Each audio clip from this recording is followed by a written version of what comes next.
कुछ सवालों को आपके सामने लेकर आ रही हूं। उन्हीं सवालों के साथ इस चर्चा की शुरुआत कर रही हूं। मौलाना की शरिया वाली तकरीर क्या मानेंगे मुसलमान?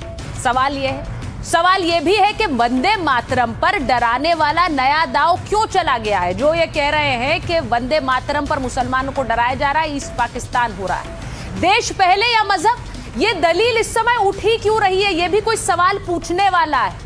और सवाल ये कि समस्याओं का समाधान मजहब में है या संविधान में है? ये कोई नहीं कह रहा है कि मजहब में नहीं है, लेकिन देश में एक समान अगर किसी को समाधान मिलेगा तो वो किस में मिलेगा? और सवाल ये भी कि सेक्युलरिज्म को गलत बताना क्या भड़काने की साजिश नहीं है? अब मैं बताऊं कि मेरे साथ स्टूडियो में शिवम त्यागी जी आ गए, बीजेपी के प्रवक्ता हैं। हमारे साथ स्टूडियो में मुमताज आलम रिजवी साहब हैं, राजनीतिक विश्लेषक हैं। आप सुबूही खान जी को देख रहे हैं, राजनीतिक विश्लेषक हैं, समाज सेविका हैं। हमारे साथ स्टूडियो में मोहम्मद फैज खान हैं, संयोजक हैं MRM के। हाफिज गुलाम सरवर साहब हैं, प्रवक्ता है UUM के। और साथ ही प्रोफेसर भुवन जोशी हैं, प्रवक्ता हैं समाजवादी पार्टी के। बहुत स्वागत आप सभी का। मैं शुरुआत इस बात से कर रही हूं कि जो मौलाना साहब ने कहा, मैं उस पर खुद ना पूछकर ना बोलकर सबसे पहले सुबूही जी आपसे पूछना चाहती हूं। जब एक मौलाना ये कहते हैं कि सेक्युलरिज्म में हमने विश्वास किया, ये गलत था, ये देश के अंदर हमने सोचा देश बड़ा है, मजहब नहीं, ये गलत था, तो कौन गलत है? जी सुचरिता जी, अभी आपके चैनल पे आने से पहले एक चैनल पर डिबेट थी जिसमें एक मौलाना साहब ने ये कहा था कि मुसलमानों के लिए नया साल मनाना, नाचना गाना भी हराम है। बिल्कुल कहा है। तो मैं कई बार ताज्जुब भी आता है, हंसी भी आती है, और सच पूछिए तो रोना भी आता है, क्योंकि बहुत पीछे मत जाइए। पिछले 1 महीने की मैं आपको कुछ घटनाएं याद दिला दूं। अभी यहूदियों के चिथड़े उड़ा दिए रेडिकल इस्लामिस्ट सोच ने, तब ये मौलाना कुछ नहीं बोले। भारत में एक मुसलमान बच्ची को दफना दिया गया, उसकी 2 माइनर बच्चियों के साथ, सिर्फ इसलिए कि वो बुर्का पहन के अपने मायके नहीं गई जो कि पड़ोस में था। तब इन मौलानाओं ने कुछ नहीं बोला। बांग्लादेश में हमारे एक हिंदू भाई को जानवर की तरह लटका दिया, स्लॉटर कर दिया, लिंच कर दिया, कुफ्र बोल के, ब्लास्फेमी बोल के, एक रेडिकल इस्लामिस्ट भीड़ ने। तब ये मौलाना कुछ नहीं बोले। एक डॉक्टर मुसलमान भारत में पला बड़ा, भारत की फैसिलिटीज सुविधाएं अवेल करने के बाद लाल किले में सुसाइड बॉम्बर बन के फट गया, और उसको ऑन कैमरा मार्टेडम ऑपरेशंस बोल रहा है, एक पढ़ा लिखा रेडिकल मुसलमान। बिल्कुल तभी मौलाना कुछ नहीं बोले। इनके सारे फतवे सिर्फ नाचने गाने, हिंदुओं को दोस्त बनाने, वंदे मातरम बोलने, संविधान को मान लेने, देश का सम्मान कर लेने, सारी अच्छी चीजों को तो ये हराम बताते हैं और सारी गलत चीजों को ये हलाल बताते हैं। 2 लाइनें याद आती हैं सुचरिता जी। ये अभी जो फतवे की टाइमिंग है देखते हुए, अभी बांग्लादेश में हमने देखा हिंदू भाई को कैसे लटकाया है, स्लॉटर किया है, और फतवा आ गया न्यू ईयर मनाने पे। तो मुझे 2 लाइनें याद आती हैं, इंसान का लहू पीना इज़्ने आम है, अंगूर की शराब का पीना हराम है। अरे कहीं से तो एक्सप्लेन कर दीजिए भाई। इंसान का खून पी लीजिए, वो हलाल है, लेकिन बाकी इस्लाम के नाम पे आप कुछ भी कट्टरवाद, आतंकवाद, अपराध करते रहिए, वो हराम नहीं है। उसके लिए कभी फतवे नहीं आते, उसके लिए कभी फतवा ब्रिगेड आगे नहीं आती। ये लोग एक्चुअली मुस्लिम कौम के ढोंगी आशिक हैं जो इस्लाम को और मुसलमानों को बदनाम करने का काम कर रहे हैं। और अब मुसलमान युवा और मुसलमान महिलाएं इनकी लीडरशिप को लात मार चुकी हैं। डस्टबिन में फेंके जाते हैं ऐसे फतवे, कोई नहीं मानता है। अब कोई नहीं मानता है ऐसे फतवों को। जो सुबुही जी कह रही हैं सरवर साहब, आप बहुत ज्यादा दिलचस्पी नहीं दिखा रहे थे उनकी बात में।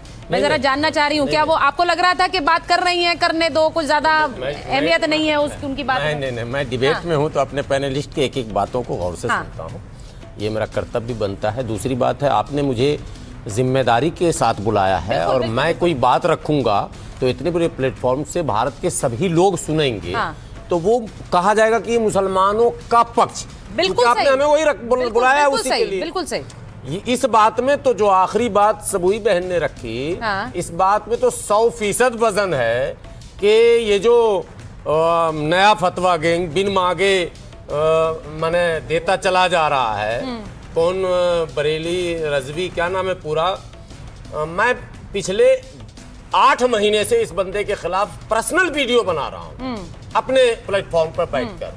इस बंदे ने हमें किसी के जरिए मेरा नंबर मंगवाया, अच्छा, कि भाई गुलाम सरवर साहब से हम मिलना चाहते हैं।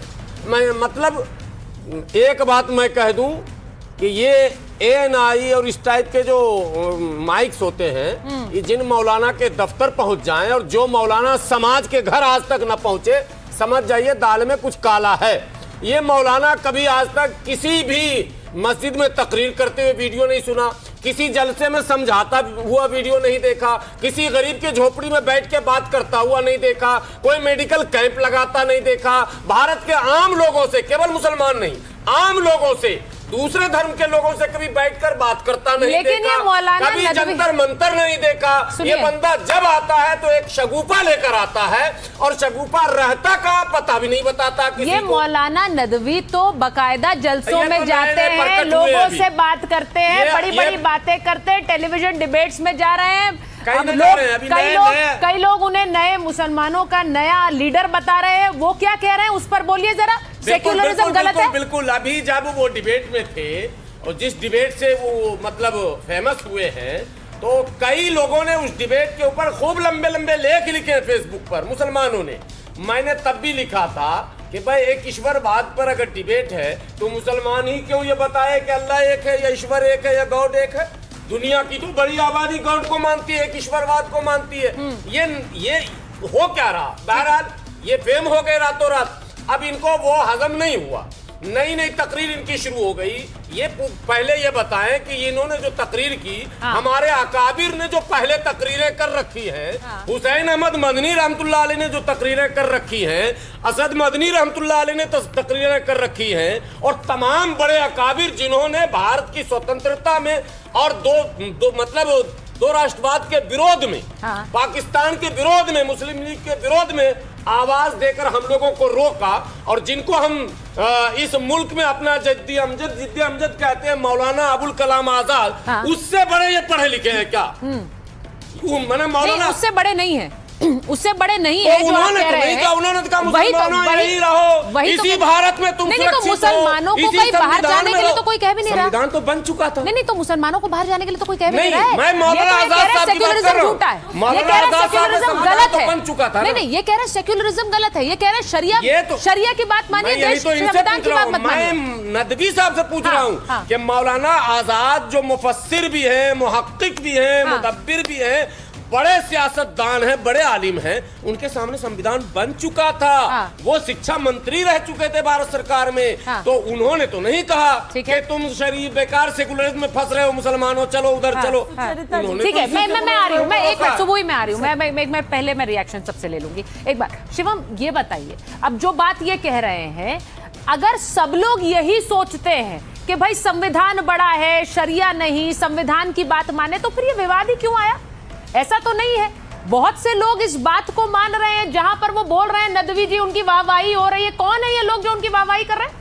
देखिए, पहले तो मेरा मौलाना से एक सवाल है कि ये बीच में एक बात को बोलकर खा गए और इन्होंने बोला कि वो मौलाना इशाक ने मुझे अपने घर बुलाया था। कहीं जाकर आपने तो ये दूसरे वाले ने जो भी है भाई, नदवी की बात कर रहे हैं क्या आप, या बरेलवी जी की बात कर रहे हैं? अरे बरेलवी, अच्छा बरेलवी की बात कर, तो इनके घर जाके आप ही ने तो ये आइडिया नहीं दिया इनको कि इस तरह का देखा ही नहीं है बंदे को। अच्छा, आप गए नहीं घर उनके? ढूंढ रहा हूँ, है कहाँ, मिल ही नहीं रहा। पूरे भारत में एक चीज कहना चाहता हूँ, देखिए विषय बहुत साफ है।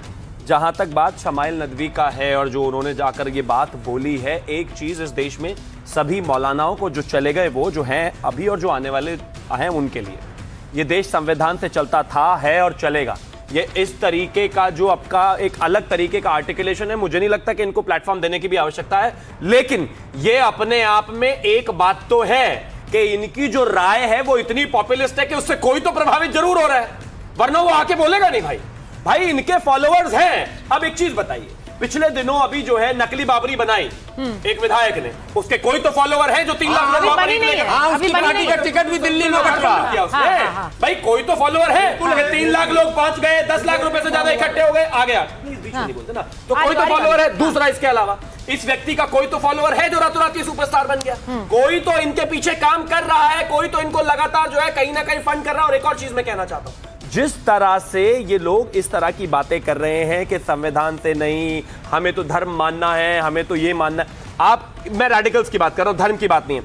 आप इनको डॉक्टर बना दो तो उमर की तरह फट जा रहे हैं, आप इनको इंजीनियर बना दो तो ओसामा की तरह बम फाड़ दे रहे हैं, आप इनको बहुत ज्यादा पढ़ा लिखे एक ज्ञान दे दो अलग से तो ये शमाइल नदवी तो मेरी उम्र का लड़का दिखाई दे रहा है। नहीं, हाँ आप सही कह रहे हैं, लेकिन फिर तो ये पूरा आप पूरे धर्म को एक कैटेगरी में डाल रहे हैं, आप पूरे धर्म को एक कैटेगरी में डाल रहे हैं, आप पूरे धर्म को एक कैटेगरी में डाल रहे हैं। नहीं तो आपने ये क्यों, आप ये कह रहे हैं नहीं, मैंने कहा ये धर्म के लिए नहीं है बिल्कुल भी, लेकिन ये जो रैडिकल लोग हैं, मैं उनको रैडिकल नहीं मानता। अभी कल परसों की बात है, एक देश की बड़ी पत्रकार के सामने बैठकर इन्होंने 4 सवाल पूछ लिए कि आपको तब तो शर्म नहीं आई जब इस देश में उमर फट गए, अब आपको बड़ी शर्म आ रही है जब क्रिसमस पे कुछ मिसक्रेंट्स ने इस तरह का मिसबिहेव किया, हाँ करने लग गए, जवाब ही नहीं था उनके पास। बिल्कुल सही। तो ऐसे लोग हैं, फैज जैसे लोग हैं, लेकिन ये एक सच्चाई है कि एक बहुत बड़ा धड़ा ऐसे लोगों को, शमाइल नदवी जैसे लोगों को, शमाइल जैसे लोगों को कहीं ना कहीं रिस्पेक्ट कर रहा है जी।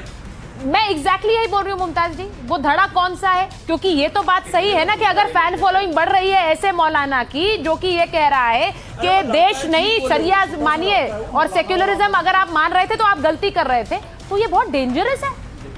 बहुत बहुत शुक्रिया सुचारिता जी। सबसे पहले तो मैं कुरान से ही ये साबित कर दूंगा कि कुरान भी कहता है कि सेकुलरिज्म की अहमियत है और इस्लाम एक सेकुलर दीन है। मैं आपको कुरान से, और कुरान ये है बिस्मिल्लाहिर्रहमानिर्रहीम लकुम दीनकुम वली दीन, हमारा दीन हमारे साथ, आपका दीन आपके साथ, यही तो है सेकुलरिज्म। ये मैं कुरान से साबित कर रहा हूँ। तो इसलिए जो लोग कुरान पे सेकुलरिज्म पे जो उंगली उठाते हैं वो बिल्कुल बेबुनियाद बात है और वो झगड़ा लड़ाने वाली बात है। लेकिन बात एक तरफा न की जाए। अभी ये कह रहे हैं वो फट जाते हैं, वो हो जाते हैं। अभी हमारे रामजी गौतम जो राज्यसभा एमपी है, उन्होंने ट्वीट किया कि बिहार में आए दिन दलितों और गरीबों की हत्या आम बात हो गई। बक्सर के गोविंदपुर निवासी 28 साल के अभिषेक रामपुत्र हरि गोविंद पेट्रोल पंप पर मजदूरी करता था, मजदूरी मांगने पर उसकी हत्या कर दी गई। गलत है, और इस तरह से गलत है। एक मिनट, लेकिन एक गलत नहीं तो एक गलत के लिए सवाल पूछ रही हो तो दूसरा गलत आप ले आए। नहीं अभी और दिखाता हूं, सुनिए और दिखाता हूं, और दिखाता मुमताज जी एक गलत नहीं आप भाई आपकी बात को कोई गलत थोड़ा ही कह रहा है। चाइनीज नहीं भारतीय हूँ, आपकी बात को कोई गलत कह रहा है। उत्तराखंड में मार दिया गया एक छात्र को, गलत है ना, और ये गलत है ना। तो अगर कुछ गलत है, हाँ एक मिनट मैं वही फैज जी हाँ मैं मुमताज जी अब बात कभी एक मिनट वो बात कभी मैं आपसे बस ये कह रही हूँ, अगर वो दोनों को गलत कहिए ना, फिर आप एक गलत को क्या जस्टिफाई करने के लिए दूसरी साइड का गलत दिखा रहे हैं? ना बिल्कुल। तो ये क्यों बता रहे हैं? आपको सीधे ये बोलना चाहिए ये गलत है। जी अगर ये सिर्फ कहते इस्लाम पे बात ना करके ये कहते कि धीरेन्द्र शास्त्री जो है वो गलत कर रहे हैं हिंदू राष्ट्र की बात करके, अगर ये कहते यति नरसिंहानंद जो डॉक्टर एपीजे अब्दुल कलाम को भी नहीं, पर धीरेन्द्र शास्त्री क्या ये कहते हैं कि संविधान से बड़ा है बोलते हिंदू धर्म? जानता कि भाई अपने गिरबान में जाके ना, ठीक है जवाब दे रहा हूँ, 10 सेकंड में मुझे फैज जी के पास जाना पड़ा।